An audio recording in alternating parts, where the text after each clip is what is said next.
नमस्ते सदावत्सले मातृभूमि। विदेश मंत्रालय ने एक बयान जारी किया। उस बयान में रोहिंग्याओं को कैसे हमारी देश की सरकार ने बचाया, यानी कि हमने रोहिंग्याओं को कैसे बचाकर भारत लाए। हालांकि कहने में बात बड़ी अजीबोगरीब है। भारत में रोहिंग्या बहुत बड़ी समस्या बने हुए हैं और भारत में जब CAA के प्रोटेस्ट चल रहे थे तो उसमें दंगे फैलाने वालों में बहुत बड़ी संख्या रोहिंग्याओं की थी। ऐसा एक अनुमान है कि भारत में 50 लाख से 1 करोड़ के बीच में रोहिंग्या हैं, जो कि मोस्टली क्राइम पर या भिक्षा जो सड़क पर मांगते हैं या रेड लाइट पर मांगते हैं, मोस्टली वो लोग हैं। अपने नाम बदलकर कभी बबलू, कभी टिंकू, कभी पिंकू ऐसे नाम रखकर वो रिक्शा भी चलाते हैं और समाज में रहते हैं। रोहिंग्या भारत की बहुत बड़ी समस्या है, इसमें कोई शक नहीं। उसके साथ साथ भारत की एक बड़ी आबादी रोहिंग्यास को बचाने के लिए पूरी शक्ति लगाती है। एक बड़ा समूह रोहिंग्यास का लगभग 100 लोगों को लेकर बांग्लादेश से निकला। हम सबको मालूम होगा कि बांग्लादेश ने अपने ही एक टापू पे मैं कहूँ कि बांग्लादेश अपने एक ऐसे स्थान पर जहां उसने रोहिंग्यास को शिफ्ट करने का फैसला किया है कि रोहिंग्यास को वहां शिफ्ट किया जाएगा और वो अपनी इकोनॉमी चलाएं। वो वहां निवासी वो बांग्लादेश के ही रहेंगे, लेकिन बांग्लादेश की मेन स्ट्रीम में नहीं आ सकते कभी। और जिसको भी संसार में मदद करनी है वो उस टापू पर जाकर उन रोहिंग्यास की मदद करें। इसी क्रम में रोहिंग्या लगातार रोहिंग्याओं को ले जाकर एक नाव के माध्यम से, स्टीम्स के माध्यम से, जहाज के माध्यमों से बांग्लादेश के कुछ बाजारों से, बांग्लादेश के कुछ हिस्सों से रोहिंग्यास को एक टापू पर शिफ्ट किया जा रहा है। हालांकि उस पर राजनीति नहीं हो रही है। भारत में अगर किसी टापू पर हम शिफ्ट करते तो शायद भारत में बहुत बड़ी राजनीति होती और भारत में बहुत सारी समस्याएं UNO तक चली जाती, ह्यूमन राइट कमीशन वाले एक्टिव हो जाते, भारत के ह्यूमन राइट कमीशन वाले एक्टिव हो जाते। भारत में अरबन नक्सल अभी मोमबत्ती लाइट करने लगता और कहता कि उनके ह्यूमन राइट हैं, उनको मेन स्ट्रीम से बाहर निकाल कर किसी टापू पर क्यों डाल रहे हो। किंतु बांग्लादेश डाल रहा है, बांग्लादेश टापू पूरा बसा रहा है रोहिंग्यास को लेकर, इसमें किसी को कोई आपत्ति नहीं। जब वो नाव जा रही थी या इस जो वाहन है वो जा रही थी, उसमें 100 लोग थे लगभग। उस 100 लोगों में लगभग 64-65 महिलाएं थीं और 30-35 पुरुष थे। वो महिला जब रास्ते में गई तो उसका इंजन खराब, जब बोट रास्ते में थी तो चूंकि वो बंगाल की खाड़ी से जा रही थी, तो बंगाल की खाड़ी से जाते समय कहीं पर वो बोट खराब हो गई, उसका इंजन खराब हो गया।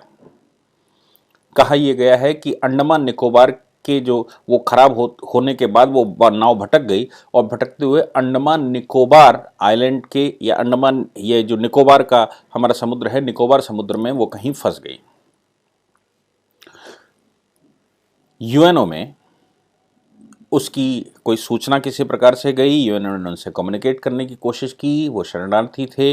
उन शरणार्थियों को जब कम्युनिकेट किया गया तो उन्होंने बताया UNO को कि हमारे 8 लोग मर चुके हैं भूख की वजह से, क्योंकि हम लगातार 15 दिन से फंसे हुए हैं। इंजन खराब होने की वजह से नाव आगे नहीं बढ़ सकती। अपने आप जितनी नाव चल रही थी वो चल रही थी और बहते बहते वो निकोबार के समुद्र में पहुंच गई या अंडमान के समुद्र में पहुंच गई।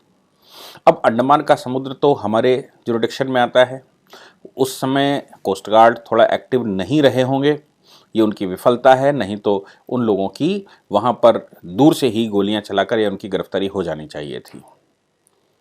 कोस्ट गार्ड की इस इनएक्टिविटी की वजह से वो वहाँ नाव लगातार फैली रही। UNO ने भारत सरकार को संपर्क किया और भारत सरकार को संपर्क करने के बाद उनसे आग्रह किया कि वो भूखे प्यासे फंसे हुए हैं, एक बड़ी आबादी है।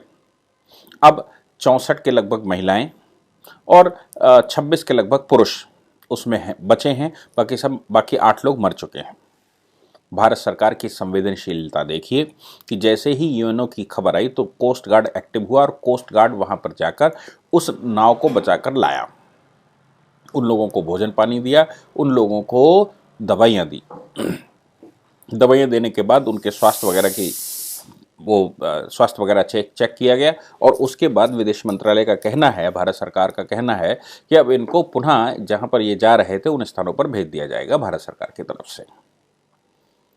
अब देखिए, एक तरफ भारत की समस्या रोहिंग्या है और दूसरी तरफ रोहिंग्याओं की ही मदद भारत करता है। भारत का स्वभाव ऐसा नहीं है। भारत की जो ह्यूमन परंपरा है, भारत की जो मानवता है, वो मानवता सर्वे भवन्तु सुखिनः की है, संसार में सभी सुखी रहे, कोई सभी किसी को भी बीमारी ना हो। सर्वे भवन्तु सुखिनः सर्वे सन्तु निरामया सर्वे भद्राणि पश्यन्तु मां कश्चित् दुःख भाग् भवेत्। किसी के भी हिस्से में दुख ना आए। हाँ, लेकिन उसी दूसरी तरफ भारत में एक और परंपरा रही है। उस परंपरा के अनुसार भारत के देवी देवताओं को पूर्ण रूप से हथियारों से सुसज्जित किया गया है और 8-8 कहीं 12-15 हाथ भी लगाए गए हैं। आप सभी हाथों से दुश्मन का संहार करेंगे, राक्षसों का संहार करेंगे। भारत राक्षसों को संहार करने वाला है, रावण जैसे प्रकांड विद्वान को भी मारने वाला है। भारत में कोई भी ऐसा कार्य जो मानवता के खिलाफ करने वाला हो, उसका संहार करने के लिए भारत सदैव तत्पर रहता है और उसके लिए चाहे उसके परिवार का व्यक्ति दुर्योधन क्यों ना हो, दुर्योधन की भी कौरवों की पूरी सेना को समाप्त करने के लिए भी तैयार रहता है। लेकिन मानवता को हानि नहीं पहुंचनी चाहिए। जो लोग मानवता को हानि पहुंचाते हैं उनका दुश्मन भारत है, चाहे वो पाकिस्तान हो चाहे वो चीन हो। इसलिए भारत की ओरिजिनल परंपराओं में मानवता की रक्षा करने के लिए अगर किसी समय जब कोविड की समस्या चल रही हो या लीबिया में युद्ध चल रहा हो या कोई देश में किसी प्रकार का गृह युद्ध हो गया हो, उन सभी सिचुएशंस में जो मुस्लिम वर्ग भारत का वहाँ काम करता है या जो भारत के नागरिक उन देशों में काम करते आए हैं, वहाँ आतंकवादी किसी को घुसने नहीं दे रहे हैं। इराक युद्ध भी जब चल रहा था तब की बात भी है, उसके बाद भी जो युद्ध चल रहे थे उन सभी युद्धों में, चाहे सीरिया का चल रहा हो चाहे लीबिया का चल रहा हो, भारत की सरकार तुरंत एक्टिव होकर अपने नागरिकों को वहाँ से निकाल कर लाई। आपको याद होगा वीके सिंह जी जो उस समय उप विदेश मंत्री थे, उप विदेश मंत्री थे, वो स्पेशल वाहन लेकर गए और उन देशों से हमारे लोगों को निकाल कर लाए। यानी कि मानवता बहाल रहनी चाहिए। हालांकि ऐसी बड़ी भारी आबादी है जो खाड़ी में जाती है और भारत लौट कर आती है तो वो आतंकवाद के पक्षधर हो जाते हैं। उनके पास धन कहाँ से आने लगता है कुछ पता नहीं, उनके लिंक्स वहाँ से हो जाते हैं, जिसकी वजह से भारत में डिस्टर्बेंस करने के लिए पैसे भी हो सकता है कि आते हों। लेकिन मैं जिस समय मानवता की बात कर रहा हूं, भारत का मानवीय स्वरूप किसी से छुपा हुआ नहीं है। रोहिंग्यास को हम बचा कर लाए और रोहिंग्यास को भोजन पानी दिया, उनको दवाई दी, लेकिन इलीगल तरीके से अगर रोहिंग्या भारत में घुसने का प्रयास करें तो ये भारत की जिम्मेवारी बनती है कि भारत उनको नष्ट करे, बॉर्डर से किसी को भी अंदर न आने दे।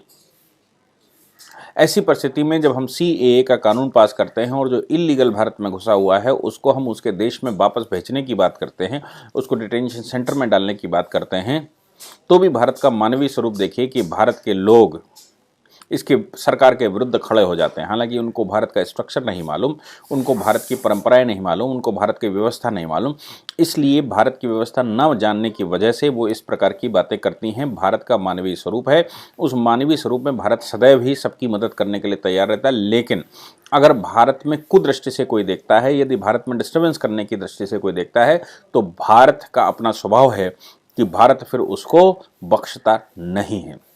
हालांकि भारतीय लोगों की, हिंदुओं की जो सहिष्णुता है वो हिंदुओं की समस्या भी है, निष्क्रियता हिंदुओं की समस्या है, और जो विदेशी आक्रांताओं के फॉलोवर्स हैं वो सक्रिय रहते हैं। इसलिए 10%, 15%, 20% आबादी होने के बावजूद वो सुर्खियों में रहते हैं। लेकिन जो यहाँ का बहुसंख्यक समाज है वो सुर्खियों में नहीं रहता क्योंकि वो निष्क्रिय है।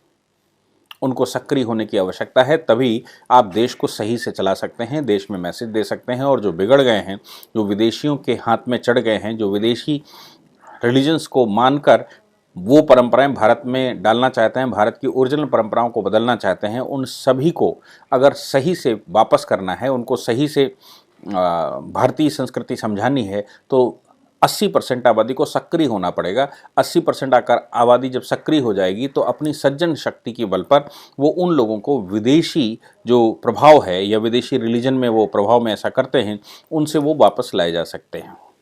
लेकिन हमको सज्जनता दिखानी पड़ेगी और जहाँ आवश्यकता पड़े वहाँ पर हमको कोर्सिव एक्शन भी लेने ही पड़ेंगे। मुझे लगता है कि हमारा देश आज एक बड़ी विषम परिस्थिति में फंसा हुआ है। इस परिस्थिति से निकालने का जो हथियार है वो है 80% आबादी का सक्रिय होना। यदि आप सक्रिय हो जाते हैं तो बाकी लोग स्वयं में अपने घर में वापस आएंगे, लेकिन आप निष्क्रिय रहते हैं तो वो जो विदेशी बुद्धि से चल रहे हैं, विदेशी संस्कारों को अडॉप्ट कर चुके हैं, वो भारत में समस्या खड़ी करते रहेंगे और वापसी की उम्मीद नहीं की जा सकती। इसलिए 80% आबादी को वापस आना है। 80% आबादी को किसी न किसी प्रकार से सक्रिय होना ही होगा। सज्जन शक्ति उनको वापस ला सकती है। भारत का स्वभाव ऐसा ही है। Thank you very much.